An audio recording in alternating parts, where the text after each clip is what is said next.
그 경기도에서 왔는데 간첩 잡는 데 있어서 자기를 따를 사람이었기 때문에 자기는 어디든지 자기를 필요로 하는 데는 이렇게 이 가방을 들고 다닌다고 그 얘기를 뭐 끊임없이 누차하더라고요.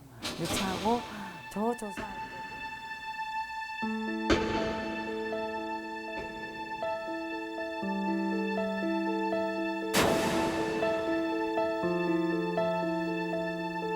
그 가방을 보여줬어요. 근데 그때 당시는 너무나 공포스럽기 때문에 거기에 뭐가 들었는지 기억은 안 나요. 그래서 보여주.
지난 99년 10월 29일 세상의 이목이 한 남자에게 집중됐다.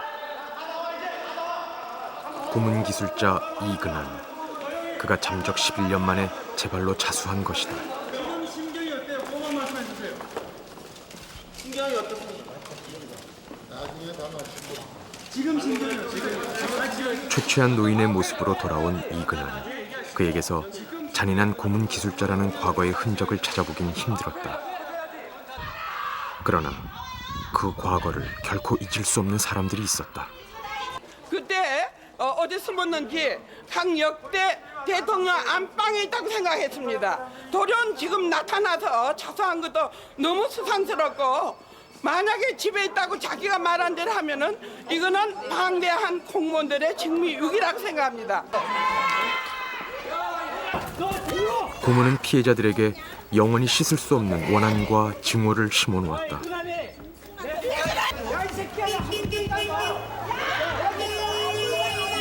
하지만 이근하는 말이 없었다. 그렇게 고문 기술자는 또다시 기억 저편으로 사라져갔다.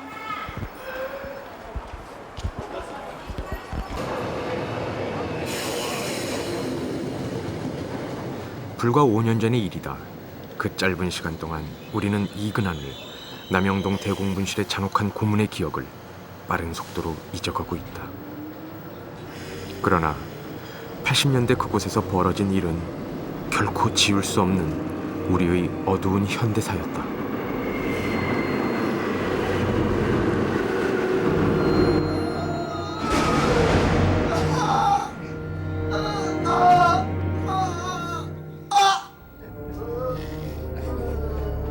긴 복도 곳곳에 자리 잡은 방에선 끊임없는 비명소리가 흘러나왔다.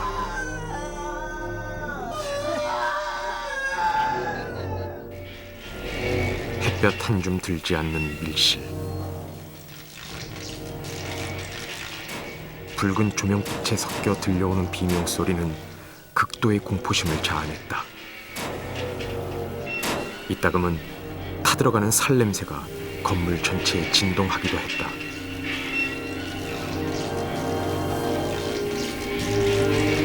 (80년대) 피해자들은 집에서, 길거리에서 느닷없이 끌려왔고, 눈을 떠 바라본 취조실은 그 구조부터가 고문의 시작이었다.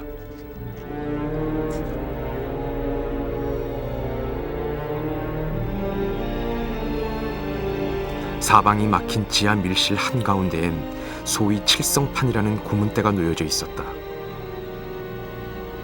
화장실은 남녀를 불문하고 공개된 장소에 자리하고 있었다. 사람이 생리 현상이 있잖아요. 소변을 보든 대변을 보든 봐야 되잖아요. 그 사람들 앞에서 봐야 돼요. 그런데 그거는 기본적으로 굉장히 그렇게 작정을 하고 그 취조실을 만들었다는 생각이 들더라고요. 그러나 가방을 들고 들어서는 한 남자. 운동화를 꺼내 신고 다가서는 거대한 몸집의 남자. 그 남자야말로 진정한 공포의 시작이었다. 체격이 한 90kg쯤 되는 거구죠. 그리고 그때 아마 청색 추리닝을 입고 껌을 질겅질겅 씹으면서 들어오는데, 사람이 누가 문을 열고 들어오면 이게 자기도 모르게 돌아보게 되잖아요. 안 그래도 이제 수사관들이 이렇게 막 둘러싸여 있는데 딱 돌아보는데 막 사정없이 얼굴을 치더라고요. 그러니까 근데 나중에 이근환이었어요, 그 사람이. 그래서 막 욕을 하면서 뭐 이렇게 인연이 이렇게 어디서 눈을 부라냐고 해서 사정없이 치더라고요. 배를 소나기에 쥐고서 이렇게 배즙을 짜는 걸 보여줘요. 고문을 시작하면 남자는 쉬지도 지치지도 않았다. 여간에선 피해자에게 상처도 남기지 않았다. 더욱 인상적인 것은 그 기술을 스스로 자랑스러워했다는 점이다.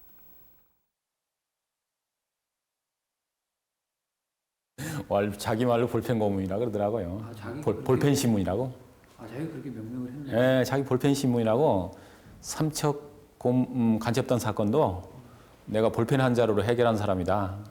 그래서 저는 볼펜 한 자루로 해결한다고 그래서 무언가 감을 못 잡았는데, 나중에 보니까는 그 박달나무 방망이로 허벅지를 몇 시간씩 찍으면 허벅지가 나중에 이게 부어올라요. 팽팽하게 부어오릅니다. 이게 바지를 입었는데 바지가 팽팽할 정도로 부어올라요. 그렇게 되면 신경이 극도로 예민해지고 풍선처럼 부풀어 오른 허벅지를 볼펜으로 가격하는 것이 그가 자랑하던 볼펜 고문이었다. 이게 다 두드리는 거야. 다. 손만 이 대도 사람이 죽을 지게 사람이. 잭 전기 타듯이 말이지. 막 깜짝 놀랜대. 너 이리 잭하고 뭐 대답 안 할 도리가 없다는 거야, 그거는. 남자의 고문 기술은 독창적이고도 다양했다. 남자는 강약을 조절해가며 집요하고도 잔인하게 고문을 계속했다. 제 어깨 관절을 뽑아놓고는 생관절을 뽑으니까 상당히 아프더라고요. 못 견딜 정도로 아프던데, 그 관절을 뽑아놓고는 이근환이는 그 조사실 소파에, 그때 이제 10월 달이니까 아직도 좀 더웠을 때인데, 소파에 그 러닝만 입은 차림으로 그 코를 골면서 잤던 기억이 있습니다. 나의 어깨 관절을 뽑아놓고는 자기는 코를 골고 잡니다. 그 정도로 아주 상대방을 그 제압하는 묘한 뭐라 그럴까 그런 게 좀 있었지요. 있었고. 그는 국어 사전을 늘 옆구리에 끼고 다녔다. 고문에 못 이겨 피해자가 진술을 시작하면 사전을 펼쳐놓고 정성을 다해 조서를 작성했다. 어떤 진술서 작성도 다른 사람보다 그 사람은 더 완벽하게 깨끗하게 잘해야 돼요. 그러니까 국어 사전까지 가지고 다니고, 거기서 모르는 단어 있으면 사전 찾아서 한자까지 찾아서 일부러 한자를 집어넣고, 그다음에 아마 그 당시 화이트가 있었으면 그 사람 화이트를 지울 사람인데 화이트가 없다 보니까, 그러면 보통 이렇게 지우고 도장을 찍고 다시 쓰는데 그 사람은 처음부터 다시 쓰는 사람이에요. 그래서 그가 직접 작성한 수사 기록이다. 부드러운 글씨체에 한자로 가득한 진술서. 언뜻 보기엔 온화한 지식인이 쓴 듯한 글을 연상시킨다. 그러나 또 다른 증언은 그의 잔인성을 극단적으로 보여준다. 이재문은 옥중에서 이제 그분이 옥사하셨거든요. 그 이근환 씨 말이, 이재문은 내가 주겠다. 자기는 마음만 먹으면 3개월 뒤에 죽을 수 있고 6개월 뒤에 죽을 수 있고 몸을 이렇게 만들어 놓는다. 한 달 뒤에, 1년 뒤에 죽게 할 수도 있고. 그러니까 이재문은 딱 6개월쯤 살다가 죽게끔 만들어 놨다. 그놈은 살아도 살 가치가 없는 놈이다. 1979년 난민전 조직 간부로 검거된 이재문. 기록에 의하면 구치소로 이감됐을 때 이미 그의 병은 심하게 악화된 상태였다. 대공분실에서 얼마나 가혹한 고문을 당한 건지 알 수 없는 상태에서 81년 이재문은 숨을 거두었다. 관절빼기의 명수입니다. 그 이근한 씨가. 그래서 왼쪽 발목 관절을 빼고 오른쪽 무릎 관절을 뺐다. 그러고 취조실 그 의자에서부터 이제 문까지가 제가 있던 방이 좀 컸어요. 문까지가 한 7, 8m 정도 거리 될 텐데, 네가 저기까지 걸어가 봐라, 네 발로. 그러면 내보내주겠다. 그게 말이 됩니까? 발목 빼고 무릎 관절 빼고. 그러니까 이제 못 걸어서 기어가니까 또 막 자기가 그래도 살고 싶은 마음이지 해서 막 아주 그냥 혼을 내줬다 이렇게 얘기하더라고요.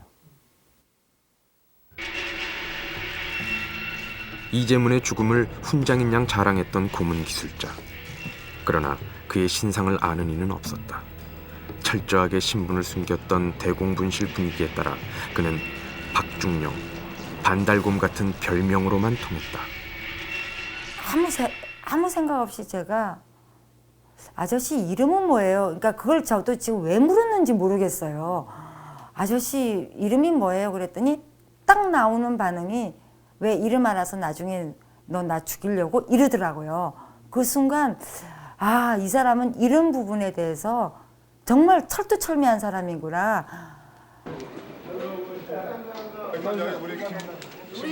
피해자들 사이에 이름 없는 고문 기술자로 통했던 그를 세상에 드러낸 장본인은 김근태다.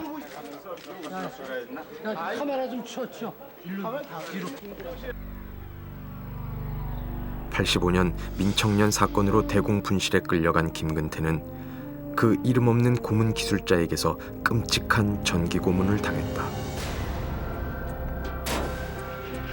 온몸에 핏줄이 서고 뼈 마디마디가 끊어져 버리는 것 같은 고통이었다.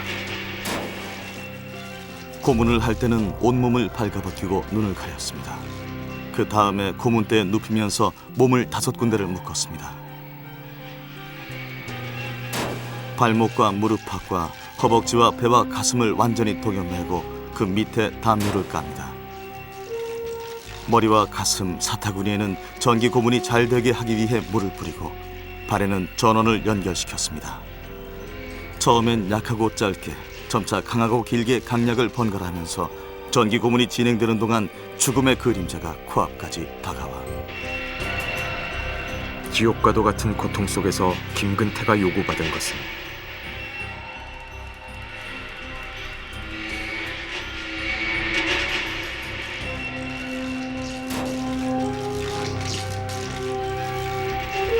그 자백을 받아내기 위해 이근하는 김근태에게 3일 동안 4번에 걸친 전기 고문을 했다. 김근태가 허위 자백을 한 한 달 뒤, 검찰은 좌경 용공단체인 서울대 민추위라는 조직을 검거했다는 발표를 했다.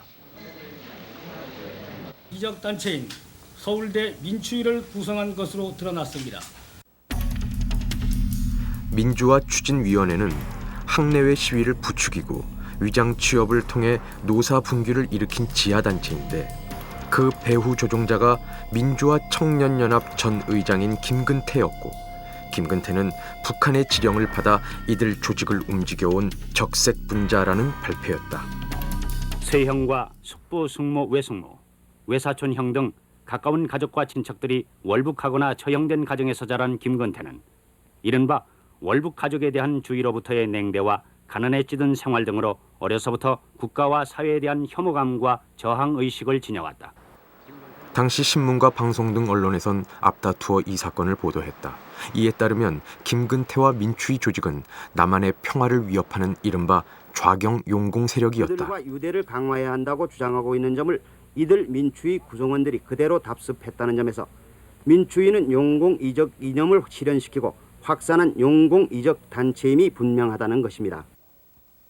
이른바 깃발 사건이라 불린 이 사건은 고문에 의해 철저히 조작된 사건이었다.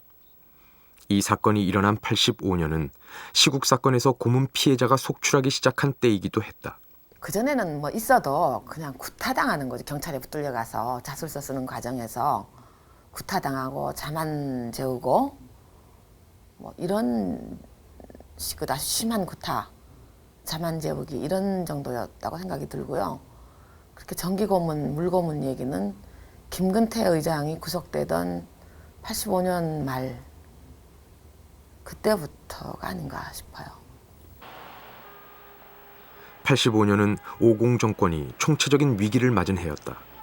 84.2%의 높은 투표율을 보인 2.12 총선은 신생야당 신민당의 승리로 돌아갔다.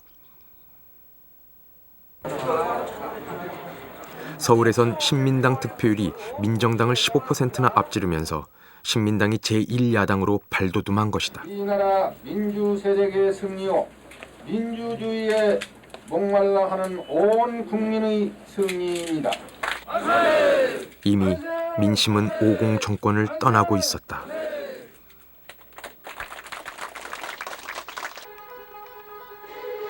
노동부가 파악한 위장 취업자는 전국의 85개 사업장에서 모두 170명 지각 변동은 곳곳에서 일어났다.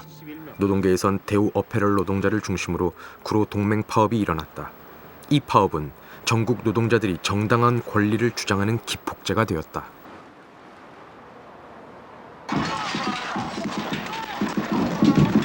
한편 학원가에선 5월을 맞아 대대적인 시위가 일어났다.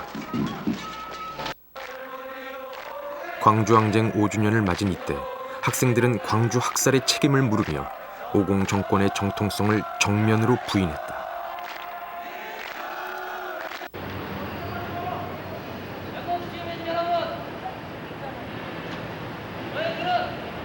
연이은 5월 23일엔 대학생 75명이 미 문화원 도서관을 기습 점거하는 사건이 일어났다.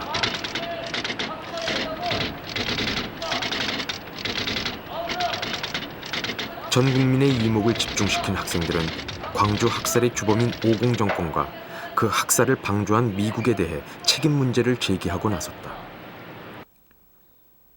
나흘간 계속된 미 문화원 점거 사건은 많은 국민들에게 광주 학살의 진상을 공개적으로 알리는 결정적 계기가 되었다. 50 정권의 위기감은 커질 수밖에 없었다. 대학생들의 이딴 시위는 올 들어 점점 극렬해졌으며 학생들의 폭력 시위에 시민들이 계속 외면하자 이목을 집중시키기 위한 새로운 돌파구로 미 문화원을 점검하게 된 것으로 풀이됩니다. 한마디로 호응을 위한 극렬한 행동으로 시위가 발전한 것입니다. 학생들은 순수한 입장에서 이러한 행동을 했고 당시 이를 무마하려 했던 정권에 맞서 신민당은 학생들의 주장에 합세한다. 광주 사태 진상 조사를 위한 국정조사 결의안을 국회에 제출한 것이다.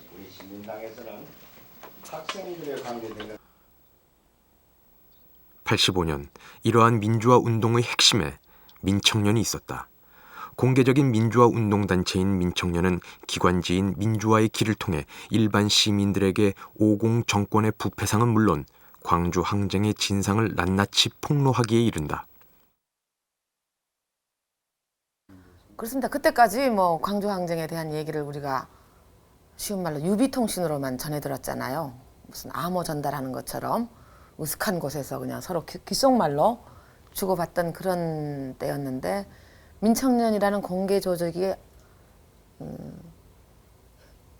조직됨으로 인해서 그런 얘기들이 이제 공개적인 공간에서 막 이렇게 퍼져나가기 시작했고요. 민주화 운동의 구심점에 서서 민청년은 학생, 노동자 등 각 계층과 연계 활동을 벌여나갔다. 그러는 사이 일반 시민들까지 점차 지지를 보내기 시작했다. 바야흐로 민주화 열기가 들끓기 시작한 것이다.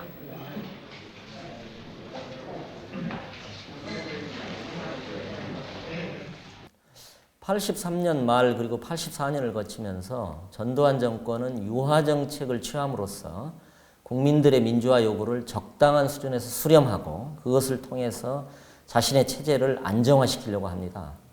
그러나 예상과 달리 국민들의 민주화 요구는 훨씬 더 혁명적인 방식으로 표출이 되게 되는 거죠. 바로 여기서 전두환 정권과 그것에 가담했던 신군부 세력은 강력한 위기의식을 갖게 되는 겁니다. 그리고 이 위기의식이 강한 만큼 저항 집단에 대해서 과거보다는 훨씬 더 폭력적인 통치 방법에 의존하게 되는 것이라고 볼 수가 있습니다. 정당성 없는 정권을 유지하기 위한 최후의 방법은 폭력과 고문, 그리고 조작이었다. 그것은 대공 분야 담당자들의 몫이었고 그중 남영동 대공 분실의 이근하는 단연 돋보이는 존재였다. 그 이근한 정경감 같은 경우에는 뭐 어떤 의미에서 보면은 전설적인 존재였다 이렇게도 볼 수 있죠. 사실상 무에서 유를 창조해내는 그런 역할이었다 하는 것이 더 이제 큰 의미로 다가서는데요. 그것은 뭐냐면 실제로 어떤 혐의는 좀 있다 또는 아주 좀 그 골치 아픈 존재다.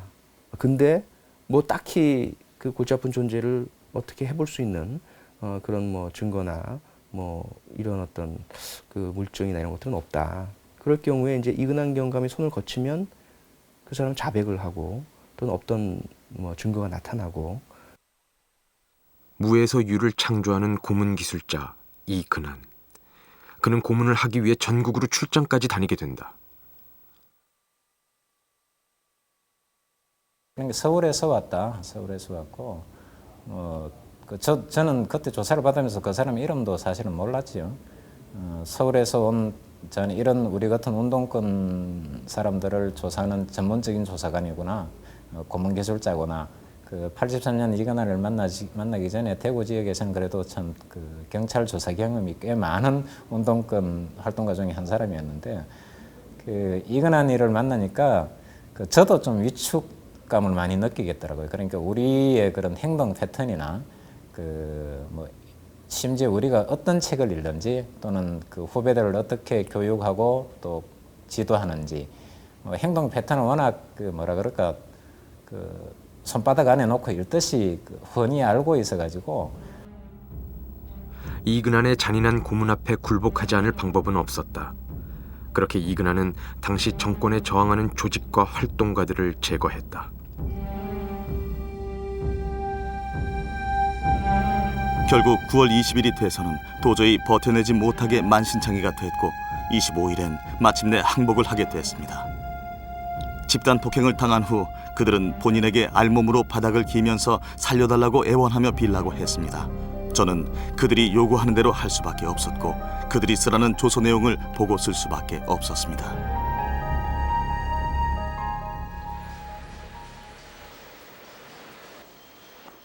김근태를 비롯한 간부 전원이 검거된 후 민청년은 와해되기에 이른다. 80년대 공개적인 민주화 운동을 표방했던 민청년은 모든 조직 활동이 중단된다. 뭐 완전 와해되었지요. 완전 와해되었고 그 민청년 간부들이 다 붙들려 들어간 그 사무실을 저희 민가협들이 채우고 있었지요. 88년 김근태는 석방과 함께 가장 먼저 그 이름 없는 고문 기술자를 찾아 나섰다. 그를 찾을 단서를 모으기 위해 피해자들을 찾아다닌 것이다.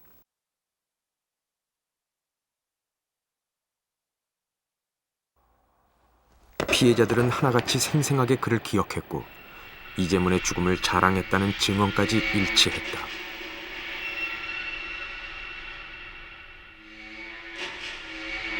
그 사람이 이름이 누군지는 모르겠는데 그렇게 고문 기술이 전기 고문, 뭐 물고문, 각종 고문 기술이 뛰어난 어떤 사람이 있는데 그 사람에 대한 그 사람을 기억하는 그 고문 피해자들의 이 증언이 대개 다 일치했어요. 그 사람의 인상착의에 대해서.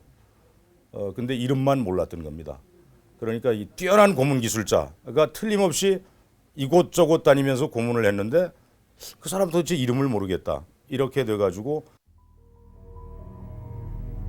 작은 키에 비해 어울리지 않는 거대한 몸집.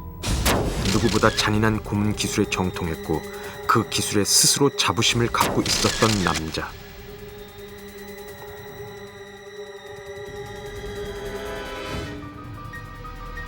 (6개월의) 집요한 추적 끝에 이름 없는 고문 기술자의 이름 석자가 만천하에 드러났다.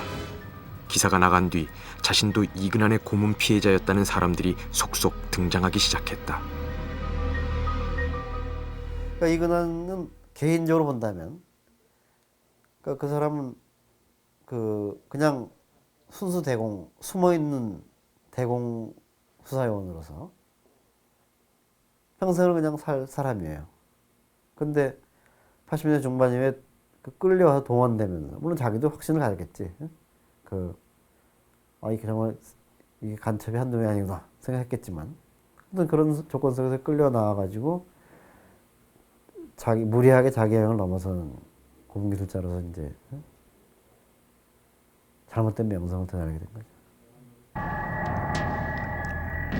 80년대 대공수사는 치안본부의 대공수사단과 검찰공안부, 보안사령부와 안기부 대공수사국 등 4개 기관이 담당하고 있었다. 이들 조직은 경찰, 검찰, 군기관 등으로 그 소속이 각각 달랐지만 관계기관 대책회의를 통해 한울타리로 엮여 있었다. 어떤 사무실을 가진 그 상설기관은 아니지만 중요한 일이 있을 때마다 이제 관계기관 대책회의라는 걸 열었거든요.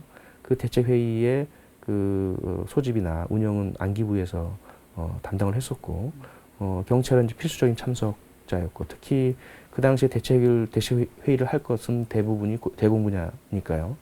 어떤 간첩 문제 또는 우리 사회 내에서의 좌익 문제, 또 노동운동, 학생운동, 여러 가지 그런 분야들에 대한 것들이 대책회의 대상이었다 보니까 경찰은 안기부가 대책회의 참석해라 그러면 해야 됐었고, 또 그 대책회의에서 이러이러한 것은 경찰이 맡아서 해야 되겠다 하면 이제 맡아서 해야 되는 것이고. 85년 당시 경찰은 대공 1과에서 6과까지 총 6개 과에서 대공수사를 담당하고 있었다. 박처원 대공수사단장의 지휘 아래 활동했던 이들 대공수사관들은 경찰 내부에서도 매우 독특한 조직 문화를 갖고 있었다.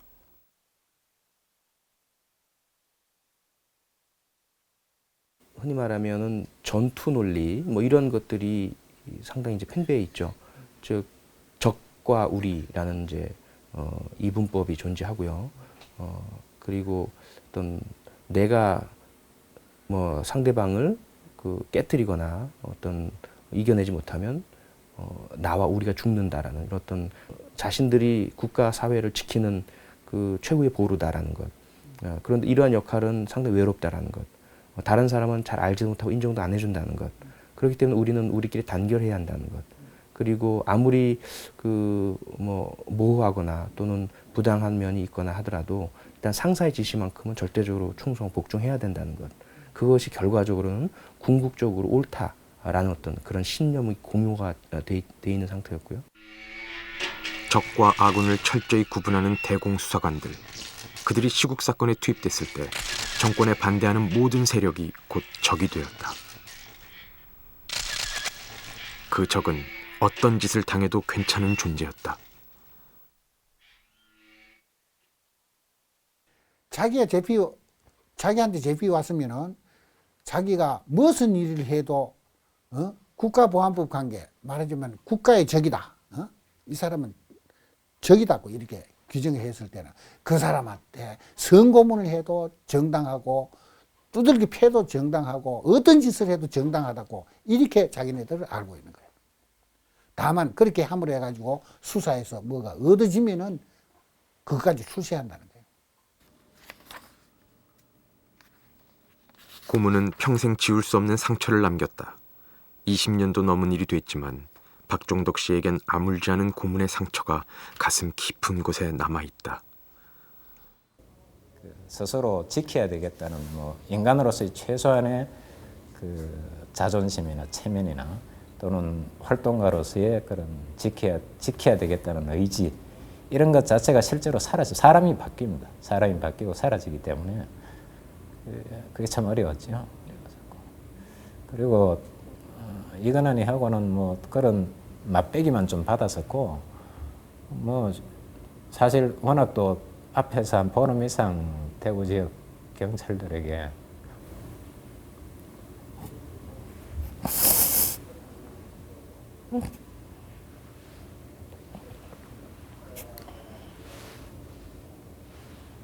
지켜온 의지는 저만치 팽개친 채 목숨을 구걸하는 자신을 발견한다는 것. 고문은 한 인간의 영혼을 완전히 짓밟아 놓는 것이었다.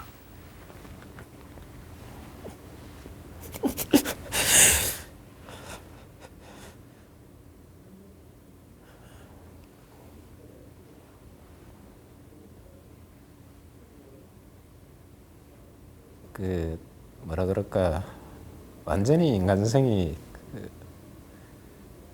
파괴됐다고 그럴까. 인간으로서의 최소한의 자존심, 이런 게 완전히 송두리째 뿌리 뽑히는 그런 경우를 했었죠. 그러나 이근한을 비롯한 수사관들에게 고문은 매일 반복되는 일상에 지나지 않았다. 고문자들은 평범한 사람들입니다. 결혼한 딸의 생활 걱정, 군대 나간 아들에 대한 걱정, 대학 진학을 눈앞에 둔 자제를 가진 어버이로서 당연히 부딪히는 조바심. 서민이면 누구나 안게 되는 살림살이 걱정, 박봉에 대한 불평등, 종로나 명동의 어느 길거리에서도 부딪힐 수 있는 그런 사람들이었습니다.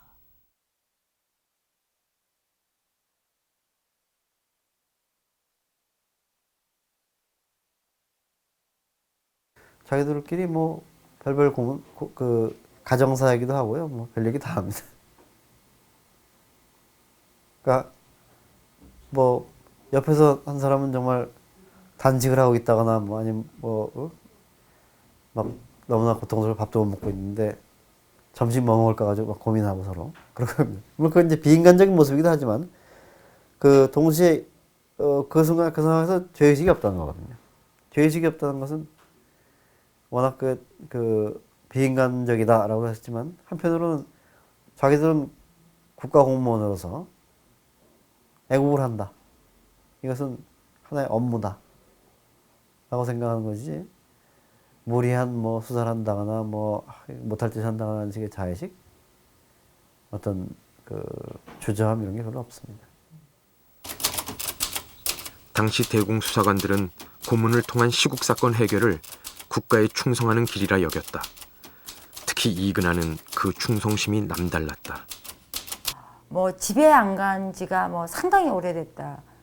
그게 뭐 그냥 며칠, 몇 주가 아니라 몇 달이었던 것 같아요. 근데 그 사람은 일단 어떤 일을 시작하면 보통 다른 사람들 같은 경우에 저 담당했던 팀들 같은 경우에 밤에 이렇게 어떤 날을 보면 하룻밤 먹고 돌아가면서 없거든요. 이근한은 끝까지 있었어요.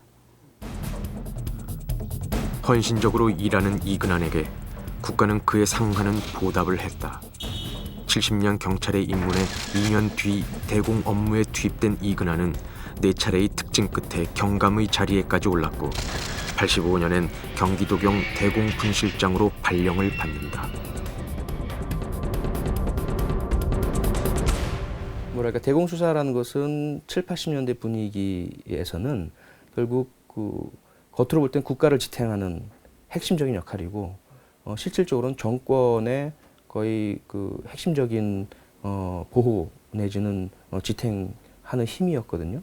그러다 보니까 아무래도 그 음으로 양으로 그 대공 수사 분야에 대한 상부의 또는 권력층의 관심이라든지 지원이라든지 격려라든지 또는 각종 승진이나 포상이라든지 이러한 공식적 비공식적인 관심과 지원, 혜택 이런 것들이 다른 부서에 비해서 상당히 많았죠.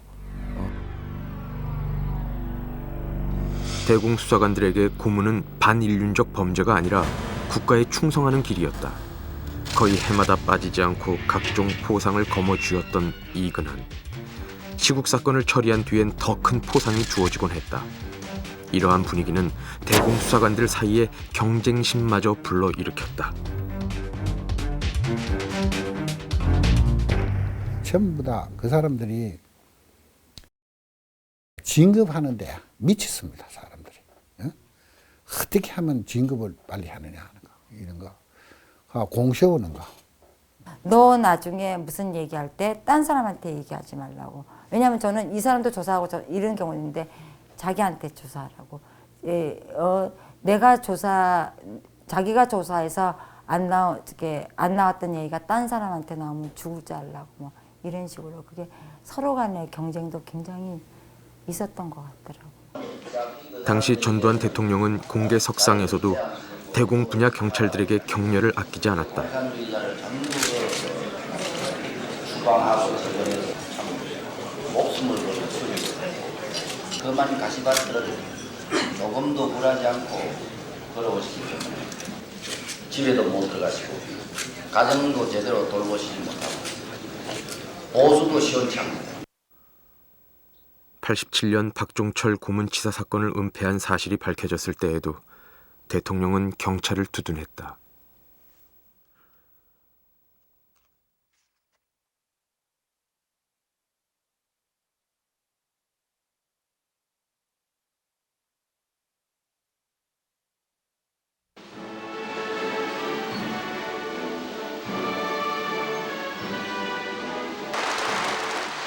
이근하는 분명 당시 정권이 원하는 훌륭한 인재였을 것이다. 김근태 고문 사건 다음해인 86년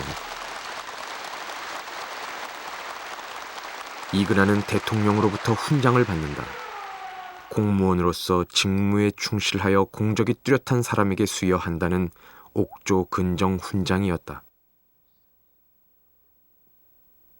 이런 경력의 이근한이 고문 기술자로 세상에 알려진다는 것은 당시 정권과 경찰 조직에겐 큰 위협이 되는 일이었다.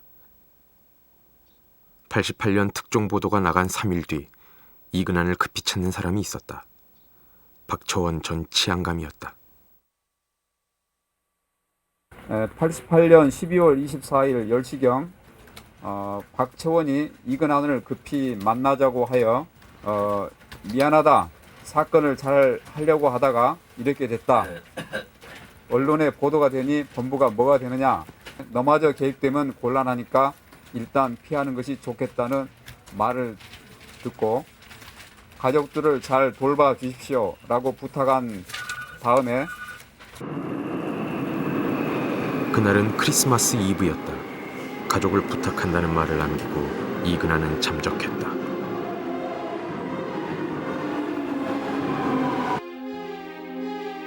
경찰엔 이근한 전담반이 설치되고 민가협 등 시민단체에선 현상금까지 걸었다. 하지만 어디에서도 그를 찾을 수 없었다. 그를 돕는 배우가 있다는 등 이미 해외로 빠져나갔을 거라는 등 갖가지 추측성 소문도 나돌았다. 그러나 세월이 흐르면서 사람들은 그를 잊기 시작했다.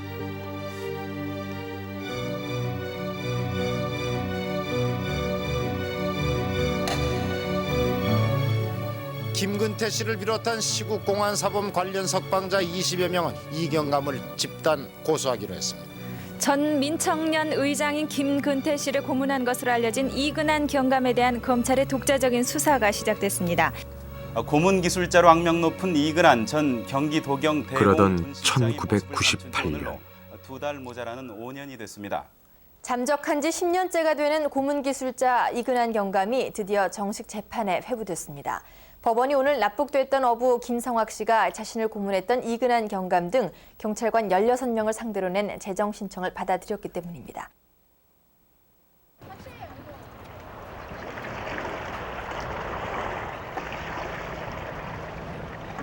영원히 미제 사건으로 묻힐 것 같았던 이근한. 그를 세상에 다시 불러들인 사람이 있었다. 바로 김성학 씨였다. 경기도 하남시에 살던 1985년 그는 어느 날 갑자기 찾아온 형사들에 의해 경기도경 공안분실로 끌려갔다. 그곳엔 경감으로 승진해 경기도경 공안분실장으로 발령받은 이근한이 그를 기다리고 있었다. 이근한이가 딱 나타나서 하는 말이 너가 이북에서 받아온 그런 어떤 그 간첩 활동을 한 부분을 여기다가 써라 그러시더라고요. 그래서 저는 그런 사실이 없습니다 하고 아무리 얘기해봐야 통하지를 않더라고요. 그러더니만 이제 그 다음부터는 이제 그냥 순수하게 말로 해서는 되지는 않겠다. 너 여기서는 살아서는 못 나간다. 김성학 씨가 끌려온 이유는 단 하나. 오징어 잡이배를 타고 나갔다가 1년간 납북된 경력 때문이었다. 너도 틀림없이 아주 건물급 간첩이 아니고 단순 아마 그런 간첩일 거다. 간첩이라면은. 근데 처음에는 제가 생각한 때는 대체 없는 것을 만들지는 않겠지 설마. 저는 그렇게 생각했었어요. 김성학 씨의 기대는 여지없이 무너졌다. 고문은 없던 사실을 하나하나 만들어갔다. 간혹 김 씨가 아는 것이 너무 없어서 수사에 진척이 없을 땐 수사관들이 넌지시 정보를 제공해 주었다.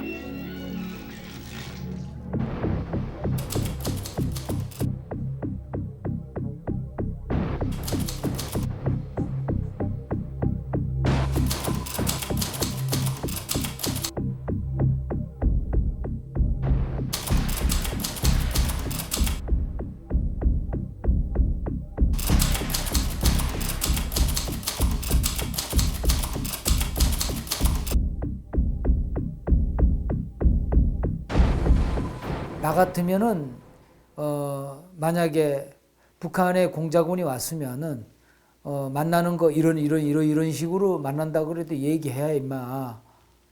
그게 결국은 그 말이 되는 거예요.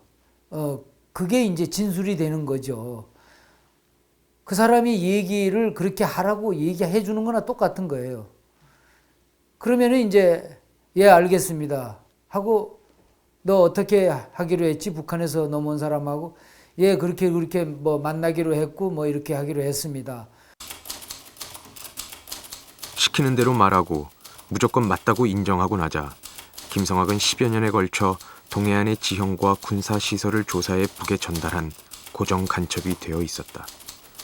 그리고 경찰은 김성학이 간첩이 된 이유를 이렇게 덧붙였다.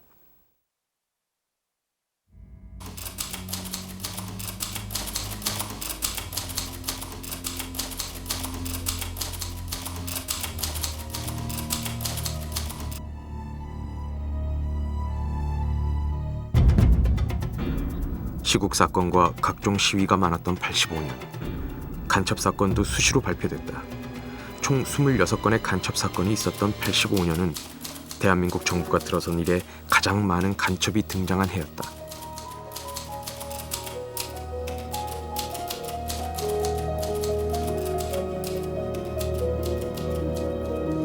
그리고 27번째 간첩이 경기도 대공분실에서 만들어지고 있었다. 객관적인 증거는 없었지만 이근환은 개의치 않았다.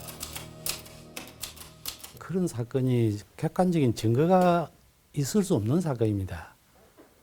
진짜 간첩이면 뭐 무전기라도 나오지, 또 뭐죠? 뭐 독침이라도 나오지, 권총이라도 나오지, 암호 수첩이라도 나오지 하지만은 없어요, 증거가. 그러니까 그냥 자백을 이끌어내기 위해서 무리한 수사를 하게 될 거 아닙니까? 그것은 뭐냐, 뭐 고문도 자행하겠지. 그래서 이제 자백을 이끌어내게 되면은 주변에 조그만한 증언이라든가 그런 것도 다 보강 증거가 되니까 유죄 판결을 하는데 뒷받침이 되는 거지. 김성학 씨에 대한 고문은 자백을 보다 생생하게 만들기 위한 과정이었다. 그 속에서 김성학 씨의 몸은 만신창이가 되어갔다.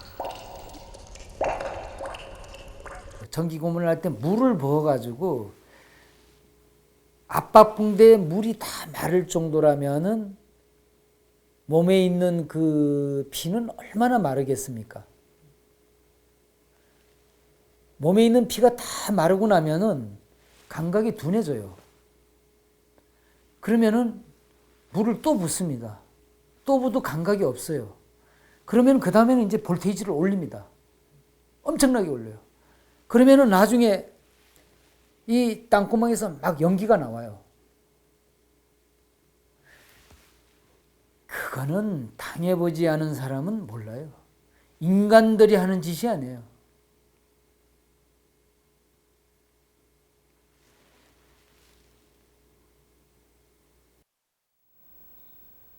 김성학 씨가 검찰에 송치된 86년 2월 28일, 그 사이 작성된 수사기록은 2천여 장에 달했다. 진짜보다 더 진짜 같은 간첩이 되어 검찰에 넘겨진 것이다. 불법 구금된 기간만 무려 73일. 담당 검사도 믿을 수 없다는 반응이었다.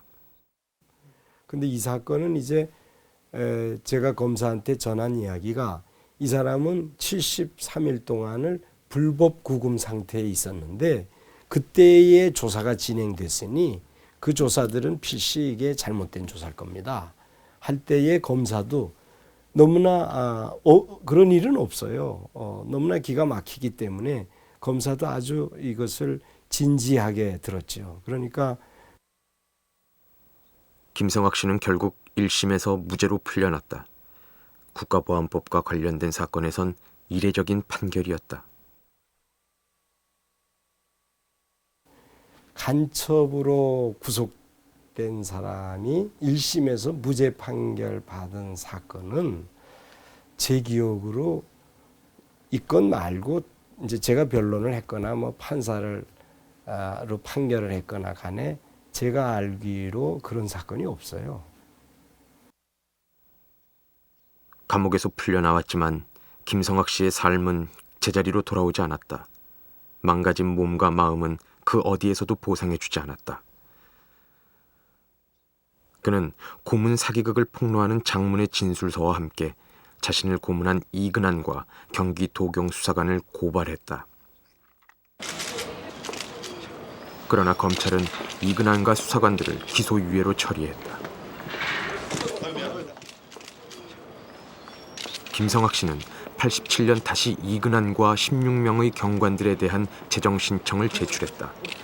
그러나 법원은 결정을 차일피일 미루기만 했다.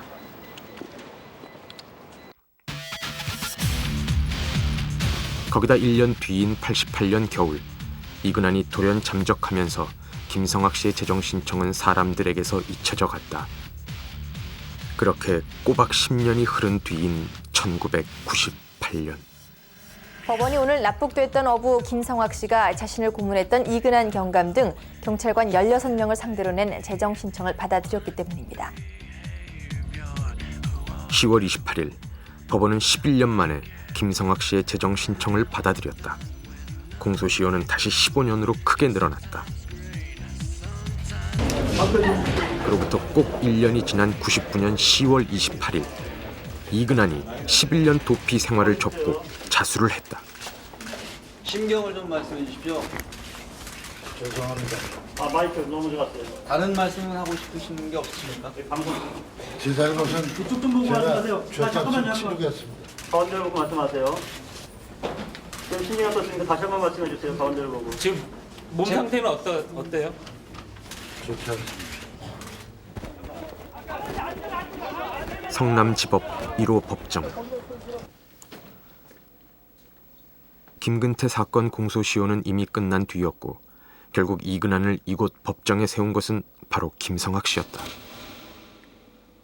그러나 이근한은 공소시효가 끝난 김근태에 대해서만 고문 사실을 부분적으로 인정했을 뿐 김성학 씨에 대해선 끝까지 고문 사실을 부인했다. 고문에 대해서는 뭐 끝까지 부인했는데 제 판단으로는 이근한이 나름대로 경찰 조직 내에서 총망받고 능력 있는 경찰관으로 한동안 날리던 사람이었는데 자기 입으로 실토하는 것이 동료 경찰관들이나 경찰 조직에 대해서 누가 된다는 그런 생각 때문에라도 구체적으로 고문했다는 사실은 자백을 할 수 없지 않았나. 이근한은 재판 과정에서 끝까지 경찰 대공수사 조직을 비호했고 후배 경관들을 감쌌다. 잠깐만 조금만 포즈 취해주세요. 우리 오늘 이걸로 촬영 끝입니다.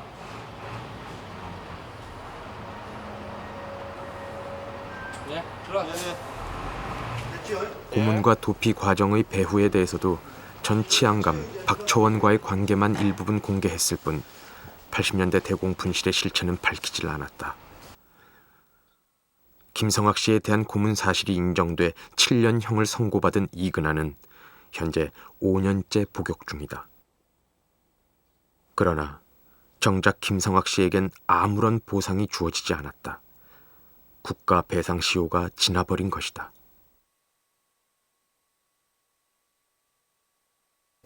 (87년도에) 재정 신청이 돼서 그 무렵에 그게 받아들였다면은 그 당시에는 국가 배상도 충분히 청구할 수 있었고, 그러니까 경제적인 손해배상도 받을 수 있었을 것으로 판단되는데 98년도에 재정 신청이 받아들여짐에 따라서 그때는 이미 국가 배상 시효가 다 지난 상태였습니다.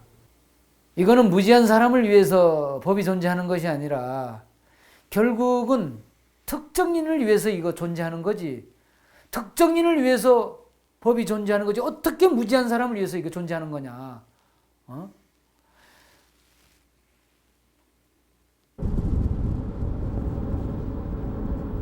80년대 이근한 고문 피해자들 중엔 김성학 씨보다 더 기구한 사연을 가진 사람들도 있다.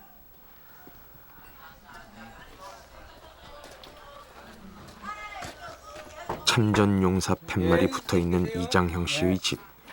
이장형 씨는 15년 동안 감옥살이를 하다 지난 98년 광복절 특사 때 풀려났다.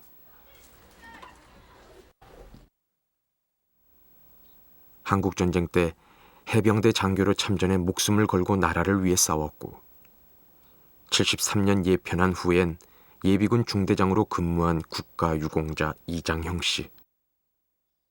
여기 그 6.25 동란 이후 인천 상륙작전 때 세운 공을 인정받아 국가로부터 충무무공 훈장까지 받았다. 그런 이장형 씨도 이근한에 의해 간첩이 됐다. 83년 사업차 일본 조총용계 숙부를 만나고 온 뒤 잡혀간 그는 이근한의 끔찍한 고문에 결국 허위 자백을 했다. 저희 집에 사람 말이야를 저와 같이 그 빨가벗겨 가지고서 이 노가 당한 것 같이 그 고문을 하겠다 이거예요. 그래서 제가 저 항복했죠. 당신 말 내가 순종하겠어. 아무거라도 말씀하시라고 내가 대답하고. 이근한은 그가 몰래 북한에 잠입해 밀봉 교육을 받은 간첩이라고 조작했고 재판부는 무기형을 선고했다. 이근한은 10년 도피 생활이 창살 없는 감옥이었다고 주장했지만 이장형 씨는 실제로 15년을 감방에서 살았다. 여기에 그때 전기 고문할 때 여기에 이렇게 꽂아놓고 하죠. 그러니까 여기가 죽었어요. 이거 저희 정맥이 이거 파열된 겁니다. 여자에는 98년 감옥에서 돌아왔지만 몸은 망가졌고 오랜 감옥 뒷바라지에 집안 살림은 바닥이 나 있었다. 이짝에는 이제 죽었잖아요. 이짝에는 그런 대로 이렇게 해서. 지난 7월 천주교 인권위원회의 도움으로 이장형 씨는 이근한을 검찰에 고소했지만 시효가 지났다는 답변이었다. 한때 참전용사로 국립묘지에 안장될 꿈도 꾸었던 이장형 씨는 간첩 혐의조차 벗지 못한 채 가난한 삶을 이어가고 있다. 현재까지 이근한의 수많은 고문 행적 중 그나마 어느 정도 진상이 밝혀진 건 김근태, 김성학 두 사건뿐이다. 더구나 김근태를 제외하면 그 누구도 국가로부터 보상을 받지 못했다. 피해자는 넘쳐나는데 가해자는 없는 현실. 그럼에도 과연 우리는 고문의 역사를 청산했다 할 수 있을까? 어떻게 보면은 그 이근한보다도 훨씬 더 중죄를 인륜 국가폭력의 그 담당자였고 또 반인륜적인 범죄를 저지른 사람이 아직도 중요한 국가기구에 남아있고 또 그들에 대한 그 단죄가 이루어지고 있지 못하고 인적 청산이 이루어지고 있지 못합니다. 그렇게 비교해 본다면은 이근한이는 7년 정도 징역을 살은 거는 어떻게 보면은 형평성에도 어긋난다고 보여질 정도로 이근한 일을 어떻게 해야 되느냐의 문제가 아니라 이근한 일을 그렇게 이근한이라는 인물이 있도록 만든 주범들에 대한 그 인적 청산 또는 그런 국가 폭력을 수행한 국가기구들에 대한 문화적인 청산, 정치적 청산이 이루어지고 있지 않은 게 더 안타깝지. 이렇게 그 필연적이고 잔혹한 국가 범죄에 대해서는 공소시효를 배제를 해야 되고요. 공소시효를 없애버려야 됩니다. 죽는 날까지 추적해서 단죄할 수 있어야지 다시는 이런 인간을 파괴하는 고문과 같은 일이 벌어지지 않을 수 있죠.